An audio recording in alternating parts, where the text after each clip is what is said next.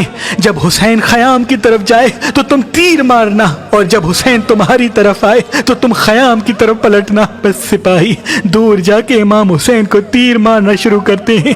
تاریخ نے لکھا کوئی نیزہ مارتا ہے، کوئی بھالا پھینکتا ہے، کوئی تیر مارتا ہے، کوئی تلوار مارتا ہے۔ جس کے پاس مارنے کے لیے کچھ نہیں ہوتا وہ کربلا کی گرم زمین سے پتھر اٹھا کے امام حسین کو مارتا ہے اور وہاں خیام کو آگ لگنے کی صورت میں بیبیوں کی آوازیں بلند ہوتی ہیں۔ امام حسین کبھی خیام کی طرف جاتے ہیں، کبھی میدان کی طرف آتے ہیں، بس آواز غیب آنے لگتی ہے اے حسین تیرا اللہ تجھ سے راضی ہو گیا۔ امام حسین اپنی تلوار کو روک لیتے ہیں اور فوج یزید میں سے کوئی ظالم امام حسین کی پشت پہ وار کرتا ہے۔ آپ گھوڑے کی زین سے زمین پہ آتے ہیں اور سجدہ شکر میں چلے جاتے ہیں، مسلسل اللہ کی دربار میں عرض کرتے ہیں اے اللہ تیرا شکر ہے کہ تو نے محمد کے اس نواسے کو اس عظیم امتحان کے لیے چنا۔ بس وہاں خیام جلتے رہے اور یہاں آپ اللہ کا شکر کرتے رہے۔ اتنی دیر میں ظالم آگے بڑھتے ہیں اور امام حسین کا سر کاٹنا چاہتے ہیں۔